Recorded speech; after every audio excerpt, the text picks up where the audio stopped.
So this will be a response to Loreno, I hope I'm pronouncing that right, whose channel is Iralon, or Iralon, and he's posted a response to a video I made sort of reviewing and reflecting upon my experience reading Professor Corey Anton's book, Selfhood and Authenticity, which I don't need to pull out right now. You showed it in your video, Loreno.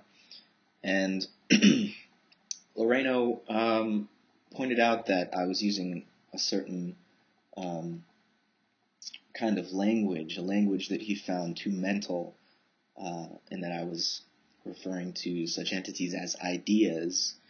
And I think we need to continue to talk about mental activity and consciousness, even having learned the lessons of a Heideggerian existential hermeneutic, of a deep and penetrating entry into our own existence, which seems free of essence, of quality, prior to our investigating it. So, I think this is really an insight of Brentano, who was a teacher of Husserl, who was a teacher of Heidegger. It's this idea of intentionality, that the knower and the known are part of an ongoing process. And, before Brentano, Hegel discovered this in the dialectic of the unfolding of spirit, the way in which the human being, in coming to know the world in a new way, changes that world. And it's not necessarily a linear causal sequence, because the world in changing also changes the human being.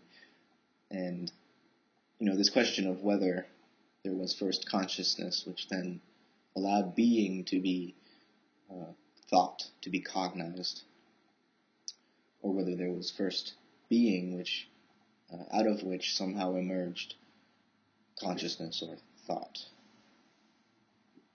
I wouldn't want to take a side necessarily, but just to sort of sit with the dilemma that merely intellectual thought leaves us with. And I think this is Kant's great contribution. The intellect alone cannot answer any metaphysical questions. Now, Kant said that therefore limits the sorts of experiences that human beings can have knowledge of.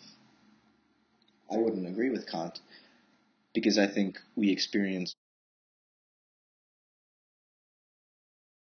more than sensory perceptions.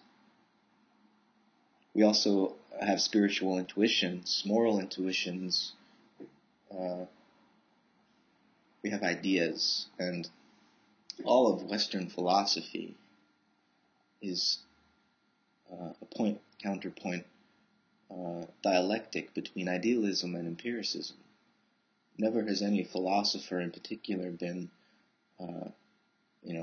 entirely or essentially one over and against the other. They've all, to remain coherent, had to draw from, whether explicitly or not, both an idealistic and an empiricist's perspective on the cosmos. Certainly there are some of the empirical sort who are materialists, atheistic materialists, who would see nature as basically a chaos, and whatever the human being accidentally gained the reins of, we call it, human rationality, that is somehow what projects order and tries to achieve order in an otherwise chaotic, meaningless, directionless natural world. I think that's a mistake, and maybe too extreme of an empiricism that doesn't admit to spiritual intuitions.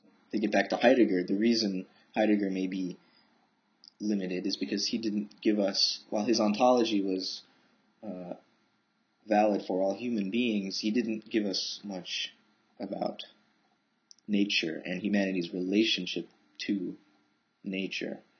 He left that up to the positivists, to the empirical scientists, and really, unless we can see the human and the universe and the human and nature as an integral whole, I don't think we fully understood the human. Because human and universe, the logos, the voice, the speaking voice, and the nous, the understanding mind, are not separate from the cosmos, from the living, embodied presence of the manifest universe. The only reason we can see any of it, any of that material existence, is because light shines upon it, and where light comes from, where energy emerges from, we can't quite say. Science is at a loss here. They refer to the quantum vacuum, quantum void, and every scientist has a different explanation as to what that really means and what its implications are for our evolving material universe. And I think what phenomenology teaches us, and especially embodied phenomenology, along the lines of Merleau-Ponty and later Humberto Maturana and Francisco Varela and now Evan Thompson, an embodied phenomenology teaches us that our thinking, while I think aptly described as a spiritual activity, is not separate from space and time.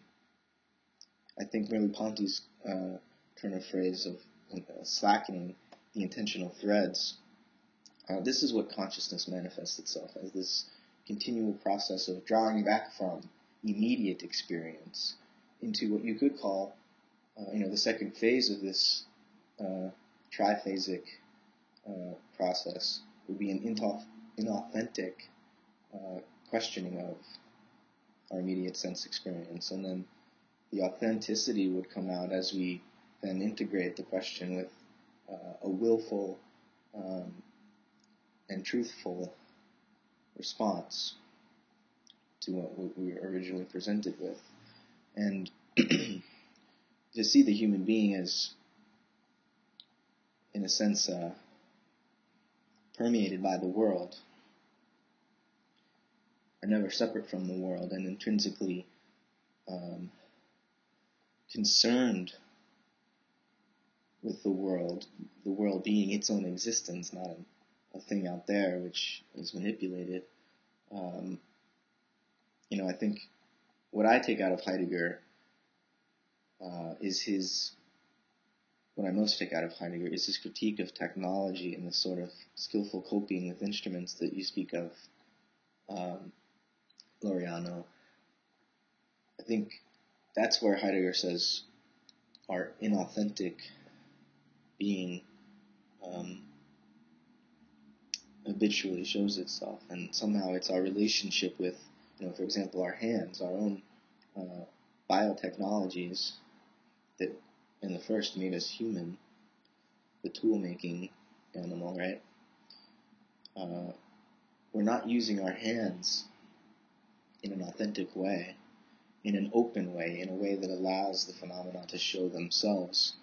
Instead, we try to make it, we try to instrumentally interfere with and challenge forth from nature what it wouldn't otherwise have produced. I'll link a paper I've written about Heidegger's discourses on technology, among other things, including Husserl and what I perceive to be an embodied phenomenology. Thanks for listening, and I'd be curious to hear your thoughts. Laureano, I know I kind of wandered off down some paths of thought that you didn't necessarily bring up, but hopefully enough of what I said was relevant to the points that you made, that you'll be provoked to respond. There was one other thing, actually, that you mentioned about seriousness, and you thought that authenticity, more than being serious, was being spontaneous and open to the always ongoing unfolding of reality, the process and the temporality of our existence. And And, when I said seriousness in the video that you were responding to originally, I meant more like a self-consciousness, as you said, but not in the way that you implied it. Not a self-consciousness that makes one awkward and embarrassed for being present, as if being present as yourself was somehow isolating you from what was present. I meant self-consciousness more as it pertains to a self-assuredness and a self-knowledge, an awareness of I. And, the Cartesian tradition, the Platonic tradition, the tradition of the teachings of Socrates, even, that ultimately we must know ourselves, which is ourselves this is the I, and that's the name that I can only give myself. No one else can call me by my I. And even in the Judaic tradition, Yahweh reveals himself to Moses as the I am. I am he who is. I am the I am. I am that I am. I think that revelation, which was articulated beautifully by Saint Augustine and more analytically by Descartes 1,000 years, more than a millennia later, this is a spiritual development. It's the development of a spiritual organ of cognition and perception in the human animal, such that there really is a sense of soul. And I think Corey would maybe describe this as our abilities to read and write and the sorts of communicative technologies that we employ in order to share universal concepts with one another through a language. That this is a spiritual capacity, certainly, but it's fostered by, or at least intimately related to, our language and our speech and our means of communication. So it's from the start intersubjective, and I think the sense that Descartes had, that his I was truly private and could exist alone without the world, I think that's an expression of human consciousness at that particular historical moment, with wars of religion waging all around it. An educated person like Descartes was forced to withdraw into his mind in much the same way that Stoics were forced under the harsh reality of the Roman Empire to withdraw into the sanctuary of the human soul. But Descartes' mood is not necessarily an objective transcendental discovery of some universal method of phenomenological reduction. There are a diversity of reductions possible, a diversity of paths that the human mind, the human soul can follow. Now maybe they have certain tendencies, and so we can describe how they unfold. We can't necessarily say where they're going. That remains always beyond the horizon of our experience as living organisms.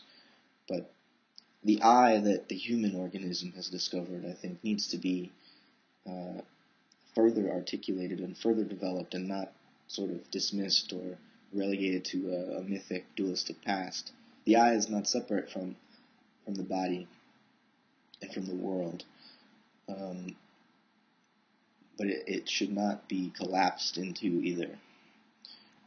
So certainly, that could all be unpacked more, but I'll leave it at that for now.